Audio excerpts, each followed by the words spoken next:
AP cabinet సమావేశం ముగిసింది. పలు కీలక నిర్ణయాలు తీసుకుంది ఏపీ కేబినెట్. నామినేటెడ్ పోస్టుల్లో బీసీ, ఎస్సీ, ఎస్టీ, మైనారిటీస్ కు 50% రిజర్వేషన్ కల్పిస్తూ 2019లో చేసిన చట్టాన్ని వెనక్కి తీసుకోవాలని నిర్ణయించింది.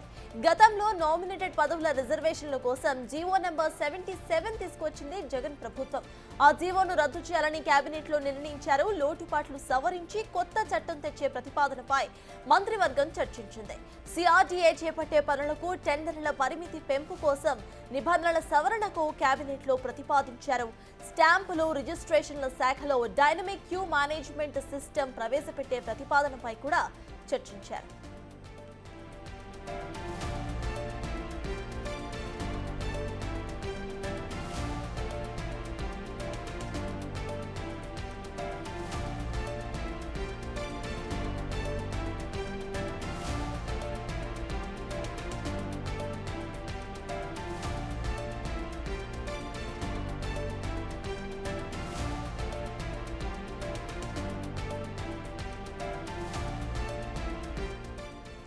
ఏపీ కేబినెట్ సమావేశం ముగిసింది. ఈ కేబినెట్ సమావేశంలో పలు కీలక నిర్ణయాలు తీసుకుంది ఏపీ ప్రభుత్వం. నామినేటెడ్ పోస్టుల్లో ఇటు బీసీ, ఎస్సీ, ఎస్టీ, మైనారిటీస్ కు 50% రిజర్వేషన్ కల్పిస్తూ 2019లో చేసిన చట్టాన్ని వెనక్కి తీసుకోవాలని నిర్ణయం తీసుకుంది ఏపీ కేబినెట్.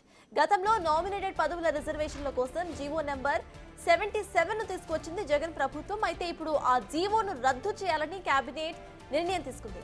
ఈ జీవోకు సంబంధించి ఉన్న లోటుపాట్లు సవరించి కొత్త చట్టం తెచ్చే ప్రతిపాదనపై కూడా మంత్రివర్గం చర్చించింది. సిఆర్డీఏ చేపట్టే పనులకు టెండర్ల పరిమితి పెంపు కోసం నిబంధనల సవరణకు కేబినెట్ లో ప్రతిపాదించారు.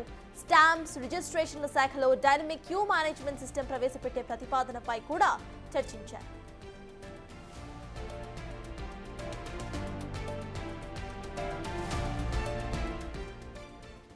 ఏపీ కేబినెట్ లో తీసుకున్న కీలక నిర్ణయాలపై పూర్తి డీటెయిల్స్ మా ప్రతినిధి శివ అందించడానికి సిద్ధంగా ఉన్నారు. శివ, చెప్పండి, జీవో నెంబర్ 77 రద్దు చేస్తున్నట్టుగా తెలుస్తోంది. ఇక ఎటువంటి నిర్ణయాలు తీసుకున్నారు? అప్డేట్స్ ఏంటి?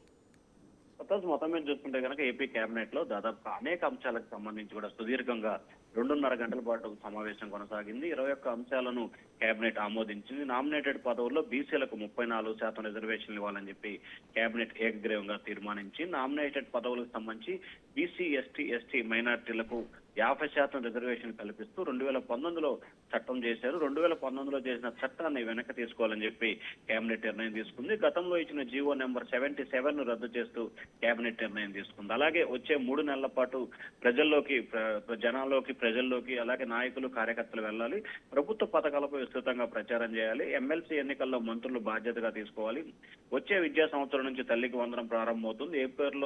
ఏప్రిల్ నెలకు సంబంధించి మత్స్యకార భరోసాపై దృష్టి పెట్టాలి. లిక్కర్ షాపుల మార్జిన్ 10.5 నుంచి 14% పెంచుతూ చంద్రబాబు నిర్ణయం తీసుకున్నారు. అన్నదాత సుఖీభవ సంబంధించి కూడా త్వరలోనే విధి విధానాలు ఫైనల్ చేయాలని చెప్పి కూడా చంద్రబాబు నిర్ణయం తీసుకున్న పరిస్థితి కనిపిస్తా ఉంది. అనేక అంశాలు ఏజెండాగా కూడా ఏపీ కేబినెట్ కీలకమైన నిర్ణయాలు తీసుకున్నవారు సత్తా. Right, thank you Shiva.